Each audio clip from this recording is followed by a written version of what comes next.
Computer, here we go. Okay. Well, welcome everyone to the first ACAP webinar. This is our series on active aging in the time of COVID. This webinar series, it's our first, and it's very exciting for us because except for Dong Hee, the rest of us aren't that technologically savvy. So this is our big chance to try to learn how to and learn new things. So I'd like to just say that ACAP is an organization that is free to join. And what you get if you send me your email is you get a quarterly, bi-monthly, every other month I send a newsletter. And we've just had some fabulous articles from all kinds of different people. We've had recently from Ireland and from New Zealand and from Taiwan and Malaysia and Indonesia. So please send me articles. We want to hear from you about all of the fun things that you're doing. Oh, and Shun had an article in the last newsletter from Japan. So anything is very interesting to us. Be sure to just send photos because we like the photos too. So thank you very much. And I will just explain, well, first of all, let's see how many countries we have. If you're from Indonesia, give a shout out. Yay, Indonesia, yay. Thank you for coming. Okay, if you're from Japan, give a shout out. Yay, okay, Korea, yay. Okay, Singapore, yay. Malaysia, yay. Yay. Okay, Philippines. Yay. Yay. Okay, Hong Kong. Yay. Okay, and USA. Yay. And Samira, Pakistan. Yay. Welcome. Okay, did I miss anybody? Australia. Australia! Yeah. Australia, very good. Very good. Oh, Brian, yay, New Zealand. Wonderful, wonderful. Yes, well, this organization, to join, you have to like to wave your hands and go, yay. That's, I think, our only criteria for membership. Okay, so we're gonna have 3 speakers. And I've asked, who's that? Someone has a grandchild? That's ours. Oh. Can you see? Hey. Cutie. Hey. Wow, it's the queen, the princess. Very good, very good. Welcome. So we're gonna have 3 speakers. We're going to start with Takeo Ogawa, then we'll move to Dini Augustin, and then we will have Susie Chun Oakland, or if she is not available, we will have Marilyn Moku present from Catholic Charities in Honolulu. So I will, each one is going to present for 10 minutes only because this is a 1-hour webinar, and then we'll have about 5 minutes for questions and answers. We ask that you, hey Thomas, good to see you. We ask that you send your questions by chat because we think that's going to be the most sane way to manage questions. And Cullen will be in charge of monitoring the chats and trying to get our questions to us. So now we're going to start. I'm going to ask you all to mute and also to turn off your cameras because I think then the reception is a little bit better. And at the end, we can turn on our cameras again and do our waves. So I'm going to start with Takeo Ogawa. And Takeo, my goodness, Takeo, I can't remember when we met, but it's been more than 10 years, probably more than 12 years ago. Takeo came to my office at the university and said, we should be friends. And he was actually the one that founded the Active Aging Consortium Asia Pacific. He founded it, and he was a professor at the time at Kyushu University. He retired from there, then he worked at Yamaguchi Prefectural University, retired from there, and then he worked at Kumamoto, And then he retired from there, and he is also the founder and president of AABC, the Asian Business Center in Fukuoka.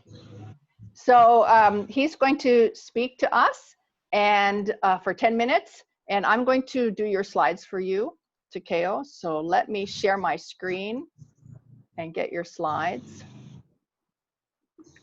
and have you, oops. I know they're here somewhere. Oh, never mind. I'll get on the next one. Okay, Takeo. Yes, this one. All right, here we go. Okay, can everyone see that? Okay. Yeah. Okay, thank you. Okay, go. Hi. This is Takeo Ogawa. It's my honor to participate in the challenge of ACAP in the times of COVID-19. On behalf of the founders of ACAP, we will have to declare the new era of activating. Because in 2023, UN will design the Madrid International Plans of Actions of the Aging 2002.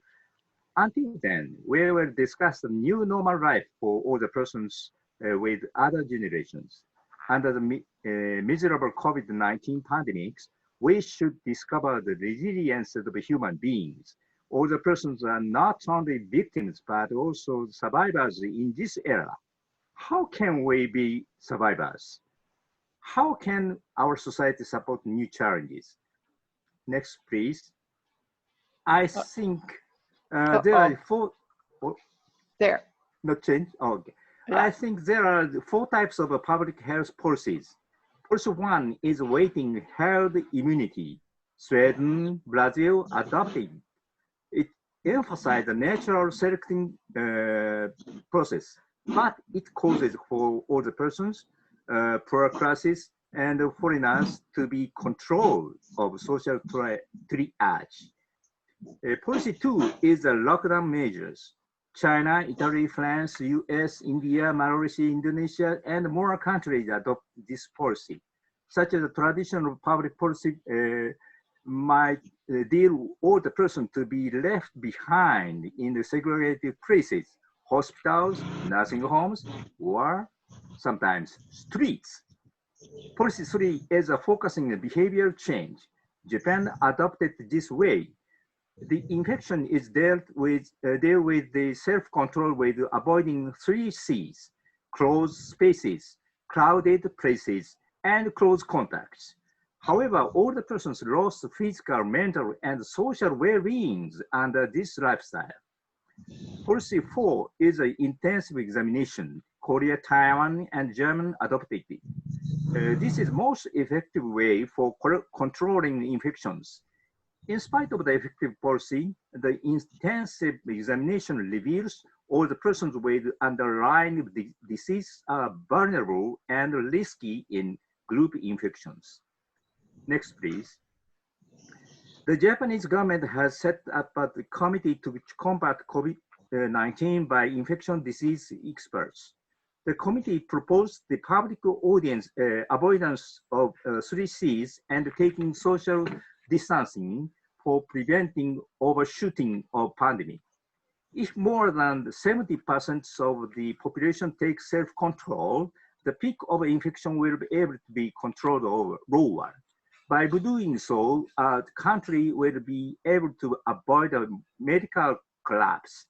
If citizens continue to take action to avoid 3 C's, the peak of infection will be delayed, and the healthcare system will be strengthened until then. These were the committee's proposals. Next, please. Therefore, the Japanese government asked for citizens to stay home. As a result, after the peak at the beginnings of the April, infected peoples of the COVID-19 turned to a declining trend. It can be said that an anticipated result was achieved. During this time, however, COVID-19 caused mass infections for the elderly, such as nursing homes, which are places of daily life, and the hospitals, which are places of treatment, and the karaoke, which are places of regulations for the older persons. Among the infected people, COVID-19 killed elderly people with chronic illnesses.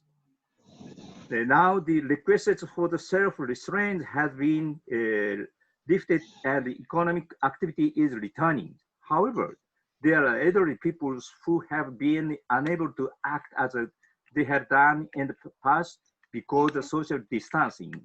The problems of the falling into the situation cause life inactivity onset. The decline of the cognitive function is concerned and social isolation is gradually becoming clear. Next, please. Before COVID-19, most of the older persons in Japan could live with family. They had something to do in some places at some times and with someone directly. They bought commodities and services in cash. They played exercise with their friends. They could go to daycare centers. They had tend to visit hospitals frequently. They could wish to travel to any place freely. Next, please. However, COVID-19 completely changed the lives of the elderly. After launching the measures against COVID-19, and almost all the citizens are keeping the avoidance of 3 C's. The measures are based on the results of the analyzing the high-risk areas of infections with the overlaps of the 3 C's. However, this situation may be applied not only to artificially designed facilities on the assumption that people will come together, but also naturally occurring communities in which people live collectively like as families and communities. Next, please. So for example, this is my life in past 4 months. I wear the mask. I take a nap and long sleep. I wash hands frequently. I take baths every day. I take food in home with my family. I take care for grooming more carefully. I call medical check and medication by telephone. I get up early and walk about 1 hour. I put on my research materials in order. I talk with friends and remote family by smartphone. I watch TV with family. I wash dishes after eating. Sometimes I buy some commodity through e-shopping. I take gardening by myself. I draw coloring books. I mail letter to my counterparts. I'm continuing the telework, and I participated in several teleconferences. Even if I am staying home, but I can maintain active aging in my own life. Next, please. My experience is showcasing the new normal lifestyle after COVID-19. Older persons may live independently with new technology, ICT, robot, AI, etc. Older persons may have their own avatar which can do anything in any place and any time with anyone. Older persons may enjoy virtual reality. Older persons may buy commodities and services with Bitcoin. Older persons may play exercise without human friends. Older persons may need not daycare center, but value chains of care. Older persons may access to e-health system easily. Older persons may travel virtually. This lifestyle is not requiring 3 C's no more. Of course, there are many issues in which older person cannot realize this lifestyle yet. Then we will challenge to clarify agendas of obstructions and resolve them. Next, please. Therefore, I have spent the past 4 months making a proposal for joint research and developments with colleagues who are promoting active aging in the EU, European Union. The Japan side has formed a consortium with the Kobe University Active Aging Research Hub and Keio University and AABC. The EU has formed a consortium with Catholic University Leuven's, University of Maribor, and Sophia University, including active age and active aging networks. This project will promote the implementations of ICT technologies that support the lives of the elderly. In order to achieve this, we will use remote sensor devices that can communicate without words, develop a platform for large amounts of the data that can be used in collaboration internationally, and implements a living lab in which all the persons participated as co-innovators for new lifestyle. ABC is responsible for the implementations of the living lab.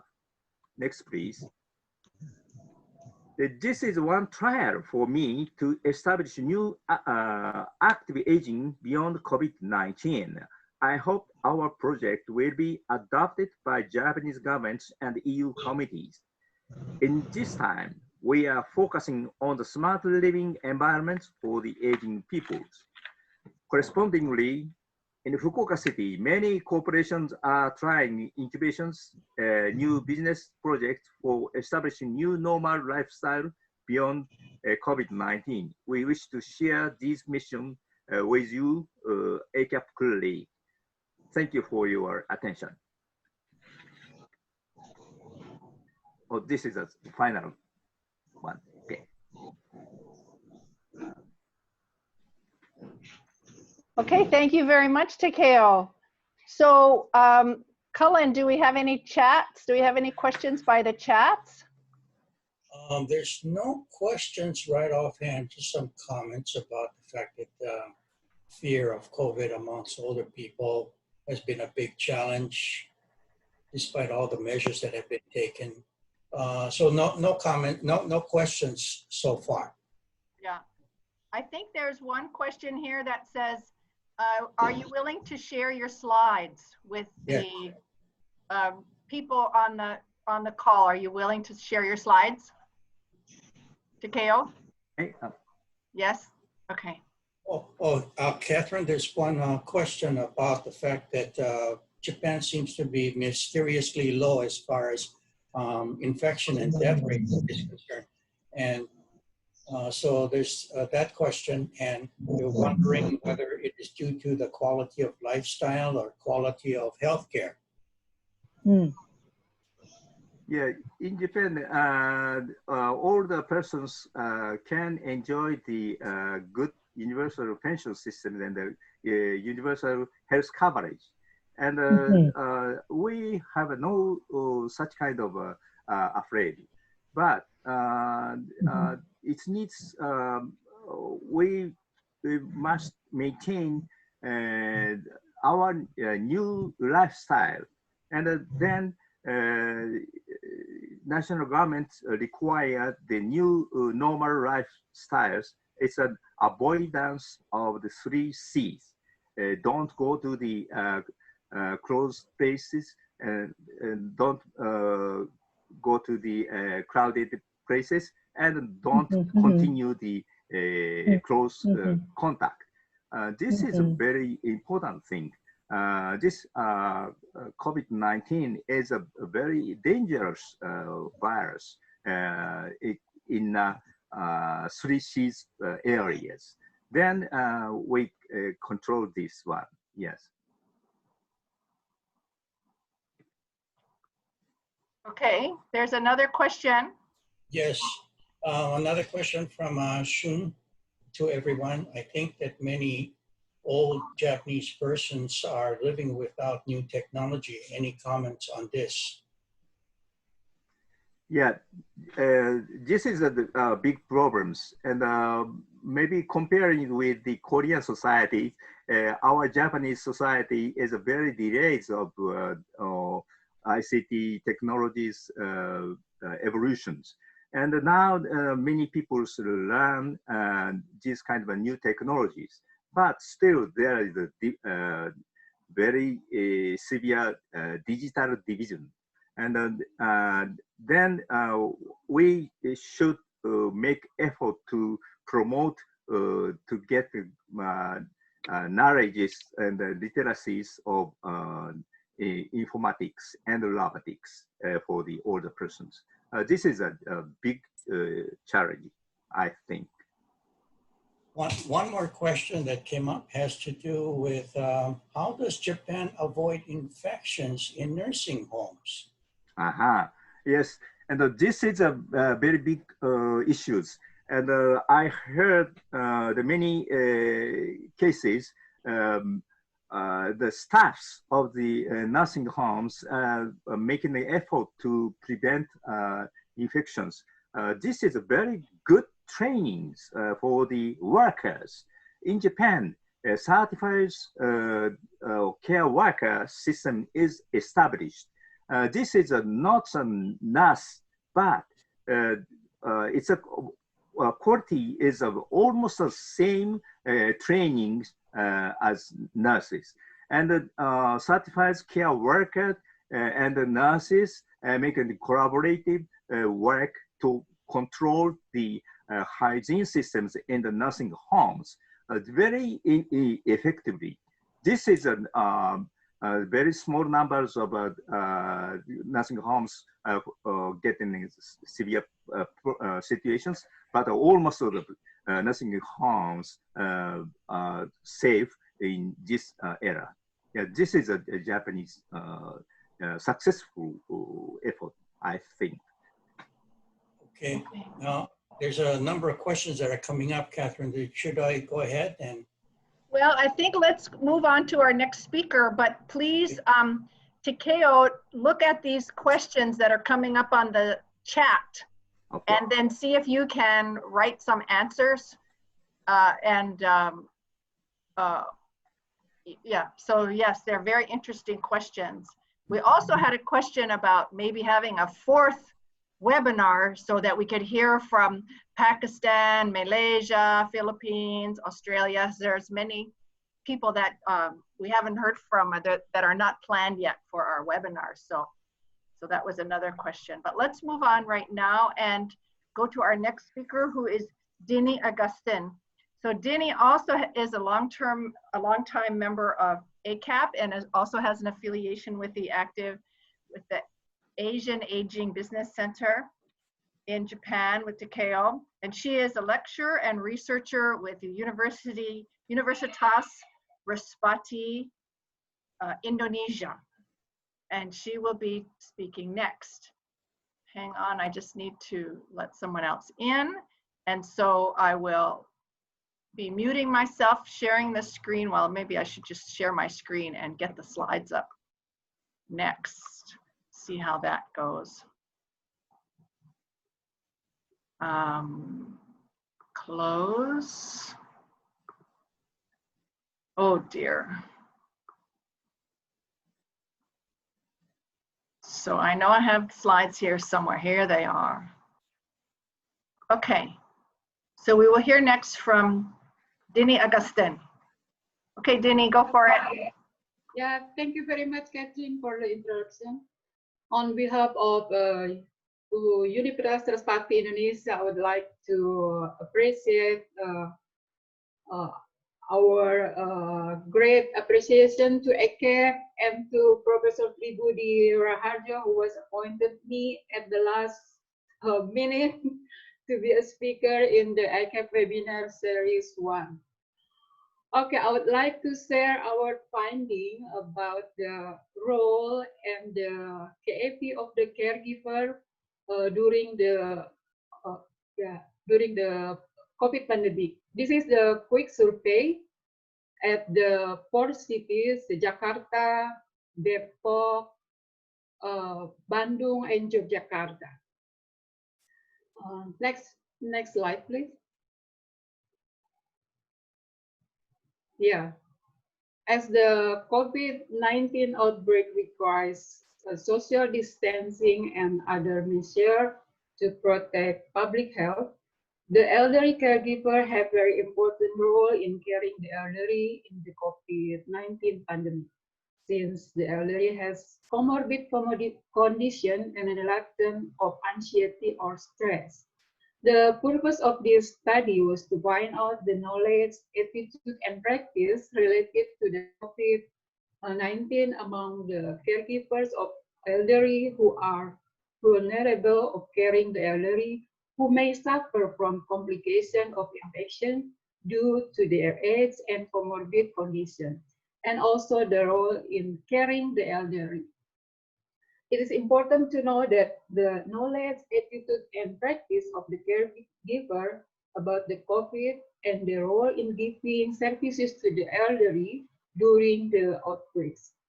This survey is distributed through the WhatsApp group using Google Form during at the 1st June, and the total sample is 312, taken from the Jakarta, Depok, Bandung, and Yogyakarta. Next slide, please. Hi, Chris. As the results from the demographic characteristic of the participants, we have female participant is the high participants, and the age group, the highest age is from 30 to 49 years. Married is the highest participants, and the education mostly is senior high. About the occupation of the caregiver is family caregivers, the highest. Next, please. This is about the history of the elder disease. Mostly elderly have one disease, about 50.47%, and have more than one disease, 14.51%, and no disease is 35.2%. And about the current elder illness, the highest is the hypertension, about 35.33%. Next, please. Next slide. This is the result of the knowledge, attitude, and practice of the caregiver related to COVID-19. Their knowledge about COVID is quite good, 79.50%, and the practice about caring the elderly on the COVID-19 is quite good, 90.54%. They do as per protocol of health. And the caregiver attitude in dealing with COVID-19 is 92.11%. They have a positive attitude, and practice. They have carried related to the COVID-19 as suggested by the government. Next slide, please.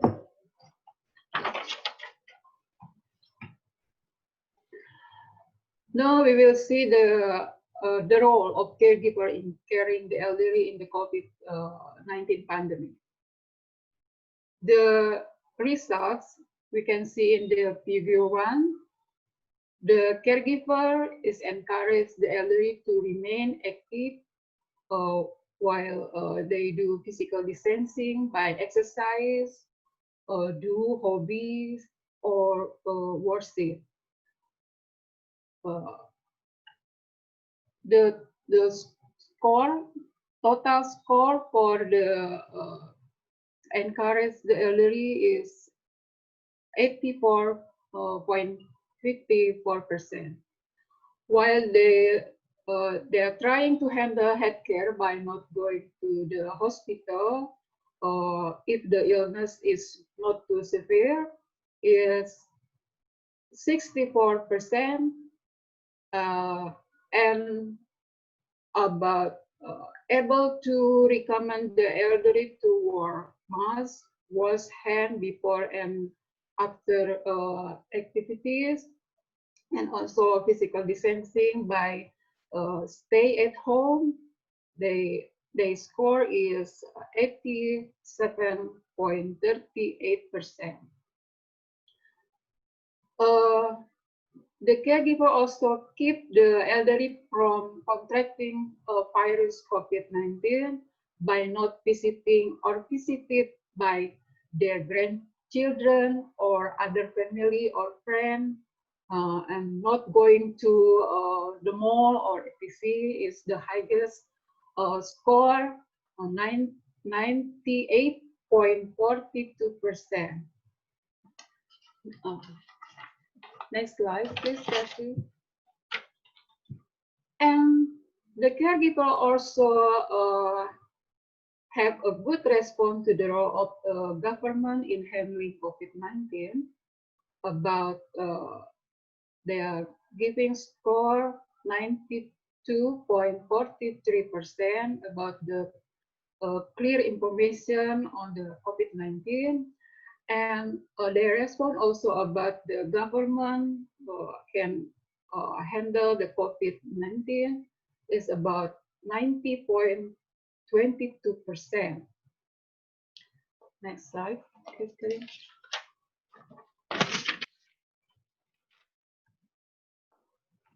This is activities in our university.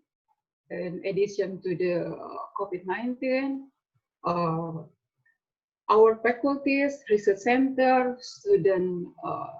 student executive board also have important role in prevention of COVID-19 in the communities by distributing face masks, hand sanitizer, liquid soap, vitamin, printed information regarding the COVID-19, and also the groceries.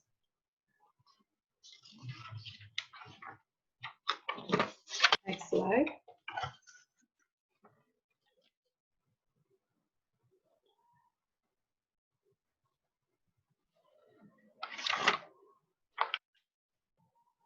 About the discussion, the spread of the COVID-19 virus affect the life of all people, especially in Indonesia, in this case, the elderly, who especially the vulnerable elderly, so the function of caregiver is needed. The most caregiver are women, 92%, age around 40 to 55 years old, have a high school education, and came from the families or non-formal caregiver. And the average, the elderly, they care, have more than one disease. About the knowledge, attitude and practice of the caregiver related to the pandemic COVID-19 is very important to be in service to the elderly they care. And the role of caregiver in caring the elderly in the pandemic of COVID-19 in general is to keep the elderly from being infected, encourage them to keep doing routine activities while physical distancing, like exercise, worshiping, doing hobbies, etc.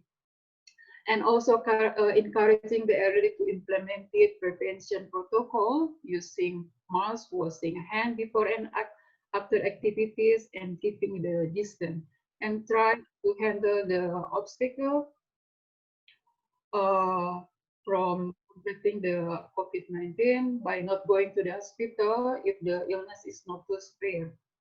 Access to the information and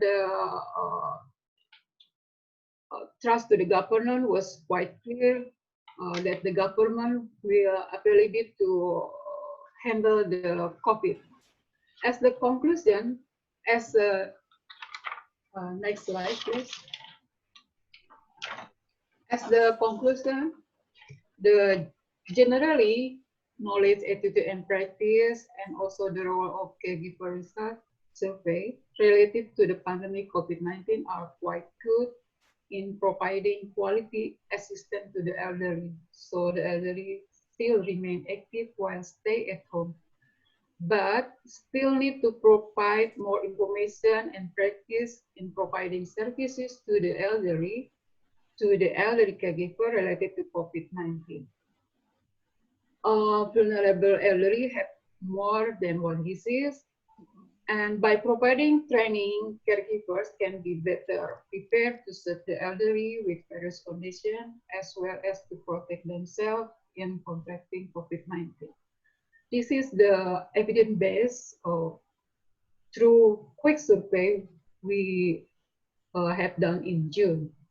I hope that the result of our survey can be a reference about the role of caregiver in giving better services to the elderly during the COVID-19. Thank you very much for the attention. Shalom to all of you. Thank you. Thank you very much, Dini. Wonderful. Do we have any questions, Colin? Well, there seems to be a number of questions having to do with a survey research method. One having to do with where was the survey actually done, Jakarta or another city, whether or not it was mailed or online. How did Dini define knowledge? How did she define attitude? So there's questions like that that were about the methods. Did you want to try to answer some of those, Dini? Thank you, Colin. Yes. We distribute the questionnaire through WhatsApp group, by Google Form. There are every question, there are 7 questions of knowledge, attitude, practice, and also the role of the caregiver, and 2 questions about their trust to the government. The government can handle the pandemic. I can send you the questionnaire because there are more than 40 questions to the survey. Is that okay, Colin? Yes, I guess that should suffice. There were other questions having to do with the elderly. Usually have comorbids, and at the same time, it's understood that the hospitals are full of COVID patients. So, is there something about the situation that sort of addresses how do you care for older adults with comorbidity in the community and prevent them from entering into hospitals too early? In the questionnaire, the caregiver answered the question that they are not going to the hospital, but handle the elderly by themselves if the disease is not too severe. What they practice is give the first emergency response or medicine or anything that the elderly needs to be healthy, but they keep not recommend the elderly to go to the hospital or clinic, because if they do go to the hospital, they must be state that they are suffer from the COVID-19. That's also the reason why the elderly is keep the medicine in their house, not to go to the hospital, because of the they must be state that they are COVID-19 if they go to the hospital or clinic. That's the reason they obey the caregiver to handle, yeah, by themselves. Okay, all right. I think that should do it, Catherine. I cannot hear you, Catherine. Sorry about that. Okay, we're going to move on to our next speaker. And did Susie join us? I haven't not seen her. I've not been able to get in touch with her. Okay, so Marilyn Moku will be presenting, and I've sent her Susie's slides. And Marilyn, do you feel comfortable sharing your screen, or do you want me to move your slide? If you could share the screen, that would be better. Okay, and do you want to turn on your camera so we can see you? I'd rather not, thank you. No problem. I was not prepared for. I do appreciate you pinch hitting for us here, and I will bring up Susie's slides. Thank you. And sorry, Marilyn, I don't have a prepared introduction. So can you also introduce yourself? Certainly. When I figure out how to share the screen. Here we go. And here, do you see the slides? Yes. Yes. Okay, whoops, they've shrunk. Okay, now I'm gonna make them big. Hopefully, there we go. Okay, thank you. Oops. Well, aloha everyone. My name is Marilyn Moku, but I go by Lynn Moku, and I am the program volunteer coordinator for Catholic Charities Hawaii for our Community and Senior Services Division. So thank you for the opportunity to talk to you about our Lanakila Multipurpose Senior Center. It's a operation, a program that we're very proud of to be able to offer to the community. Next, please. So some information about the center. In 1981, the state requested Catholic Charities to operate the senior center and has been doing so ever since. Lanakila Multipurpose Senior Center is the oldest and largest center in Hawaii. It was created by the state of Hawaii in 1969 and operated initially by Honolulu Community College. Next, please.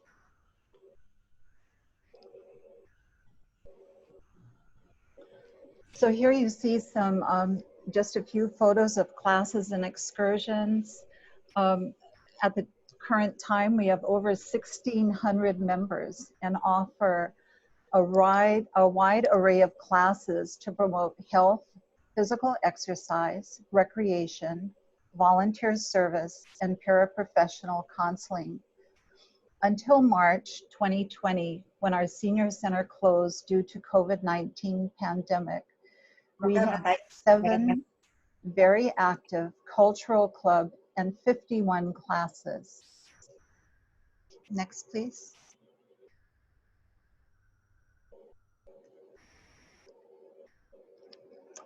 Next slide, please. Can you see the special events? Yes, Okay. yes, we can now. So here you see just a couple of the special events. The center has major special events throughout the year, including quarterly show and sells, several health and wellness fairs, a leadership conference, Valentine's Day celebration, Volunteer Appreciation Day, memorial program, the Candidates Fair, Going Green Recycling Project, the Halloween program, Veterans program, Thanksgiving celebration, Christmas party, and numerous workshops around fraud prevention, technology, legal matters, real property taxes, free tax preparation, fire safety, personal safety, food safety, first aid, emergency preparedness, and much more. Next slide, please. So here you see some of the online classes. Now, during the closure of the Senior Center, our commitment is still to, is to our center members.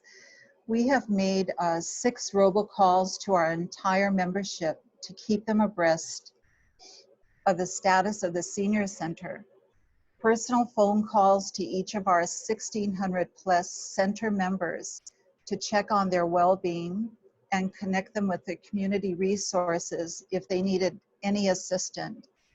We sent birthday cards to our birthday celebrants monthly, since we could not celebrate their birthdays in person when the center was open.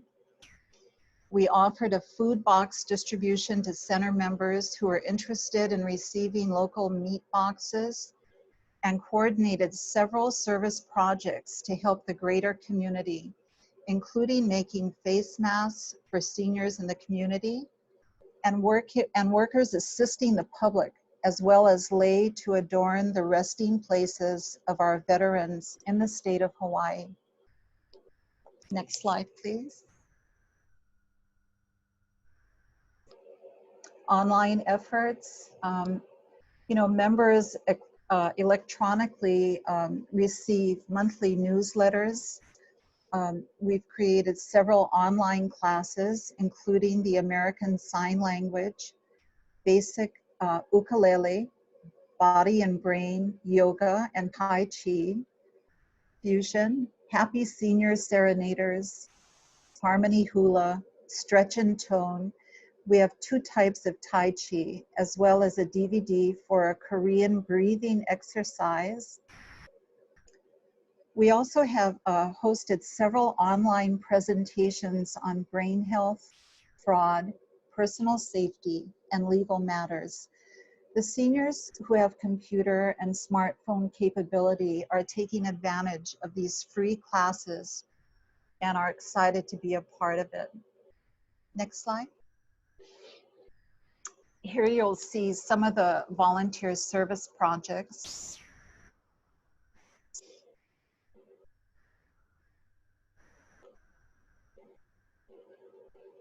Next slide, please.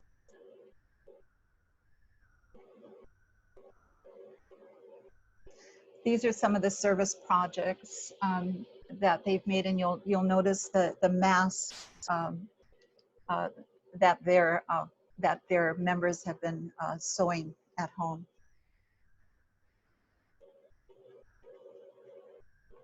Next slide.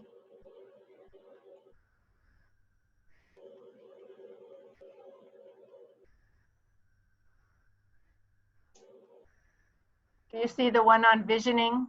Did it come through? Yes, I do. Okay.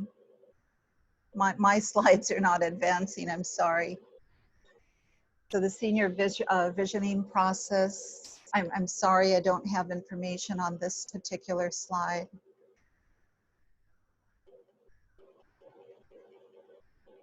Next slide.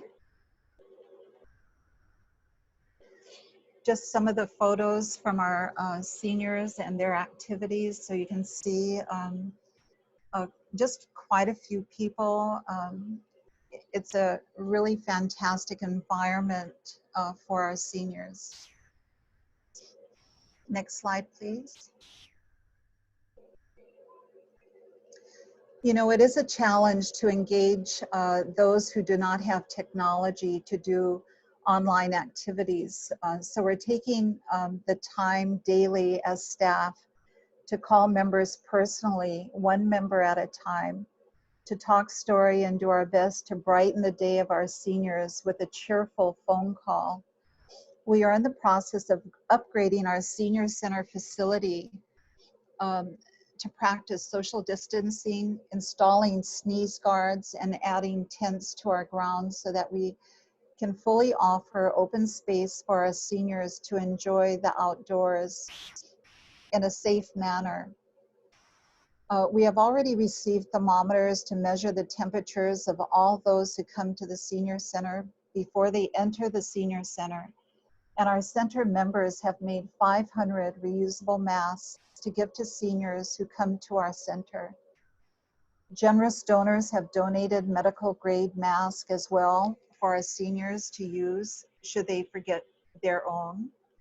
And we're in the process of purchasing equipment and increase our Wi-Fi capability to conduct more classes online, and will continue to offer online class instruction simultaneously with face-to-face class options at the center once we are open again. We have and continue to write grants to help purchase equipment in preparation for the day when we can reopen the senior center. And that is, all I have to tell you about the senior center. It is just an incredible operation that we are extremely proud of. Susie Chen Oakland has done a fabulous job. I am always amazed to see she's constantly coming up with ideas, and of course our seniors benefit from it. So I want to thank you again for the opportunity to just tell you a little bit about Lanakila Multipurpose Senior Center. I appreciate the opportunity and your attention. Great, thank you so much, Marilyn, and thanks for pinch hitting. It sounds like a fabulous program. I used to work for Catholic Charities myself in the 80s, so I remember when we got that center. It's a wonderful center. It really is. Cullen, any questions? Well, let's see now. First of all, Marilyn has, I just wanted to let everyone know that Marilyn has been a mover and shaker in Hawaii. She's been involved with Meals on Wheels for quite some time and has done an enormous amount of work at the ground level, in terms of knowing people and their needs. So thank you, Marilyn, for all that you do. Thank you. As far as questions, one had to do with how do they like Tai Chi on, I guess, online.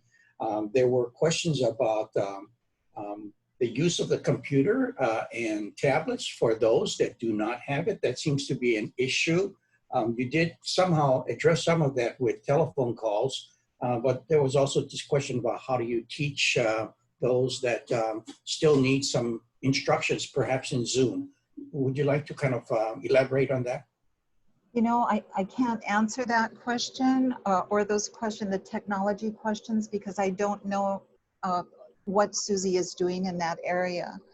I can tell you, though, that she is constantly coming up with these online classes, and they're growing. People, are really interested in learning. Technology is the way of the future, and we all, I'm a good example of that. We all have to get up to speed so that we can survive in this new world that we live in. Yes, this is the 21st century, not the 20th century. Yeah. And even, with regards to Susie Chen Oakland, she's an incredible, as Marilyn pointed out, an incredible lady. She once was a state senator for many, many years and could easily win re-election with 80% supporting her all the time. So nobody would ever dare to run against her. But she decided that enough's enough. She needs to really do things that were much more on the ground. And because of her work at the legislature, she has so many contacts in the community. She can just pick up the phone and people will run up and come and help her in so many ways. So she's been a mover and shaker. And one of the things about senior centers that it's going through right now, I think, is that formerly it was focused on the earlier pre-war generation, or the the World War II generation, older Americans in Hawaii, and they're passing away now. And so for the boomer generation, they seem to be maybe a little bit less inclined to go to senior centers. But so she's trying to creatively redefine this whole idea of senior centers, and this is a real challenge. But she's coming out with great ideas and is constantly making some innovative changes. So that's what's happening over at Lanakila, I think. And Cullen, I think you're right when you talk about baby boomers. We don't think we're getting older. We don't see ourselves as seniors. So if we don't see ourselves as getting older, it's hard to go to a senior center. Yeah, and we just need to rethink what kinds of services or what kinds of programs would attract us there, Right. Maybe it's not necessarily there. That becomes maybe the staging area, and we've got to really work with other locations like churches or coffee shops, perhaps, or other areas. But she's really creating some major changes there, and hopefully we'll see even more things happening as a result. Thank you again. Okay, thank you very much. So it's 1 hour. We've done this in 1 hour. I want to thank everybody for joining us.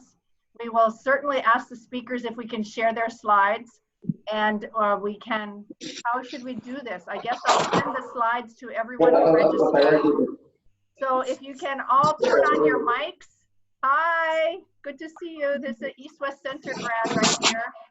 So if you can turn on your mics and your cameras, and we can all wave and say aloha. Aloha, everyone. Bye. See you for another webinar. Thank you. Thank you, Thank you. everybody. Okay, thank you, everyone. Bye-bye. Thank you. Bye-bye. Bye-bye.